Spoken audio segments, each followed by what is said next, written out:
అందరికీ నమస్కారం. ఈరోజు మనం తెలుసుకోబోయేది బర్బరికుడు అనే ఒక శక్తివంతమైన యోధుడి గురించి. కురుక్షేత్ర యుద్ధం ప్రపంచంలోనే అతిపెద్ద యుద్ధం. కానీ ఆ యుద్ధ భూమిలో ఒక్క నిమిషంలో కథను మార్చేయగల శక్తి ఉన్న ఒక వీరుడి గురించి మీకు తెలుసా? ఆయనే బర్బరికుడు. బర్బరికుడి దగ్గర ఉన్నవి కేవలం మూడంటే మూడు బాణాలు. కానీ అవి సామాన్యమైనవి కావు. మొదటి బాణం శత్రువుల గుండెల్లో వణుకు పుట్టిస్తుంది. రెండవ బాణం ప్రాణాల్ని రక్షిస్తుంది. మూడవ బాణం సర్వనాశనం చేస్తుంది. ఒక్క మాటలో చెప్పాలంటే బర్బరికుడు ఒకే ఒక్క బాణంతో ఆ 18 రోజుల యుద్ధాన్ని ముగించగలడు. కానీ ఇంతటి శక్తివంతమైన వీరుడికి ఈ మహాభారత కురుక్షేత్ర యుద్ధంలో ఏం జరిగిందో ఇప్పుడు తెలుసుకుందాం. బర్బరికుడు ఎవరు అంటే పాండవుల్లో అతి బలశాలి అయిన భీమసేనుని మనవడు. అతని తండ్రి పేరు ఘటోత్కచుడు, తల్లి పేరు మౌర్వి. బర్బరికుడు తన యుద్ధ విద్యలన్నీ తన తల్లి అయిన మౌర్వి దగ్గరనే నేర్చుకున్నాడు. తను ఎంతో ఘోరమైన తపస్సు చేసి శివుడి దగ్గర నుంచి ఈ గొప్ప వరాన్ని పొందాడు. యుద్ధానికి వెళ్లే ముందు ఆ వీరుడు తన తల్లికి ఒక వింత మాట ఇచ్చాడు. అమ్మా, యుద్ధంలో ఎవరైతే బలహీన పడతారో, ఎవరైతే ఓడిపోతుంటారో నేను వారి పక్షానే నిలబడతాను అని మాట ఇచ్చాడు. అదే అతని జీవితాన్ని మలుపు తిప్పింది.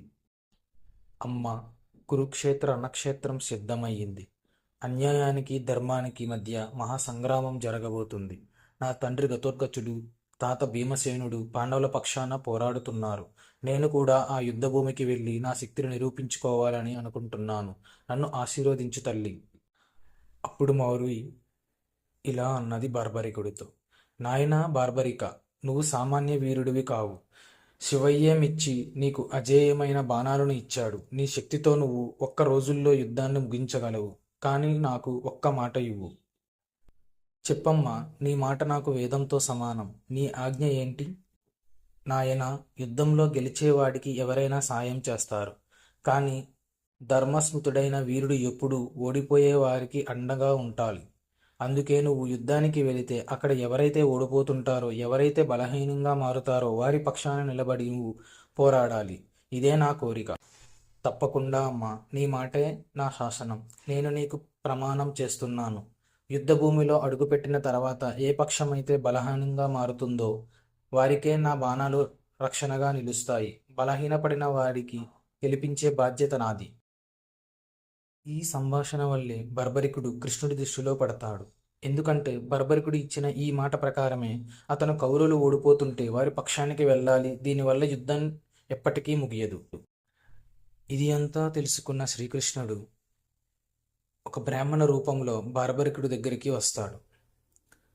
ఆగు నాయనా, ఎవరో చూడబోతే చాలా గొప్ప వీరుడిలా కనిపిస్తున్నావు. కేవలం 3 బాణాలతో కురుక్షేత్రం లాంటి మహాయుద్ధానికి వెళుతున్నావా అని హాస్యపరుస్తాడు. అంతేనా? అయితే నీ శక్తిని నేను నమ్మాలి అంటే ఇక్కడ ఉన్న ఈ రావి చెట్టు ఆకులన్నిటినీ నీ ఒక్క బాణంతో రాల్చగలవా?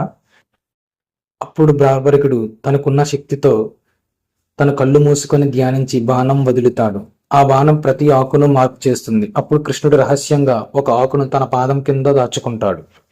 అప్పుడు బర్బరికుడు అది చూసి, స్వామి, దయచేసి మీ పాదాన్ని పక్కకు జరపండి, లేదంటే నా బాణం ఆ ఆకుని గుచ్చడానికి మీ పాదాన్ని కూడా గాయపరుస్తుంది. అద్భుతం, నీ గురి అమోఘమైనది. కానీ వీరవీర, ఇంతకీ నువ్వు ఎవరి పక్షాన నిలబడి యుద్ధం చేయబోతున్నావు? కౌరవులకా, పాండవులకా? స్వామి, నేను మా అమ్మకి ఒక మాట ఇచ్చాను. ఈ యుద్ధంలో ఎవరైతే బలహీనంగా ఉంటారో నేను వారి పక్షాన నిలబడి యుద్ధం చేస్తాను. కానీ బార్బరిక, ఇందులో ఒక పెద్ద ప్రమాదం ఉంది. నువ్వు పాండవుల వైపు చేరితే కౌరవులు బలహీనపడతారు. అప్పుడు నువ్వు మాట ప్రకారం కౌరవుల వైపు వెళ్ళాలి. అప్పుడు పాండవులు బలహీనపడతారు. ఇలా నువ్వు అటూ ఇటూ మారుతూ ఉంటే చివరికి నీ చేతిలో అందరూ చనిపోతారు తప్ప ఎవరూ మిగలరు. ఇది నీ ఉద్దేశమా? అప్పుడు బార్బరికుడు బ్రాహ్మణుడు సామాన్యుడు కాదని, దేవాదిదేవ, నీ నిజస్వరూపం చూపమని కోరుతాడు. అప్పుడు శ్రీకృష్ణుడు తన విశ్వరూపం చూపిస్తాడు. దేవాదిదేవ, నన్ను మన్నించు. నా అజ్ఞానాన్ని తొలగించావు. ఇప్పుడు చెప్పు, నేను ఏమి చెయ్యాలి? బర్బరిక, ధర్మం గెలవాలంటే అది ఒక పద్ధతితో జరగాలి. యుద్ధం ప్రారంభం కావడానికి ఒక అత్యుత్తమ వీరుడి బలి అవసరం. ఈ భూమి మీద నీకంటే గొప్ప వీరుడు ఎవరూ లేరు.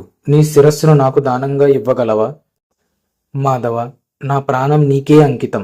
ధర్మస్థాపన కోసం నా శిరస్సును ఇప్పుడే సమర్పిస్తున్నాను. కానీ నాది ఒక చిన్న కోరిక. ఈ కళ్ళతో మహాభారత యుద్ధం మొత్తం చూడాలని ఉంది. అప్పుడు శ్రీకృష్ణుడు ఇలా అంటాడు, నీ శిరస్సు అమరంగా ఉంటుంది, యుద్ధం మొత్తం చూస్తుంది. అంతేకాదు, కలియుగంలో నువ్వు నా పేరుతో పూజలందుకుంటావు. నీ దగ్గరికి వచ్చి ఎవరు ఏమీ అడిగినా వారు రక్తహాసతో తిరిగి వెళ్లరు. ఇలా ఈ గొప్ప వీరుడి యొక్క శిరస్సు మొత్తం కురుక్షేత్ర యుద్ధాన్ని చూస్తుంది చివరి వరకు. మళ్ళీ ఇలాంటి ఒక గొప్ప కథతో మళ్ళీ కలుద్దాం. అంతవరకు ఛానల్ సబ్స్క్రైబ్ చేసుకోండి, బెల్ ఐకాన్ నొక్కి పెట్టుకోండి.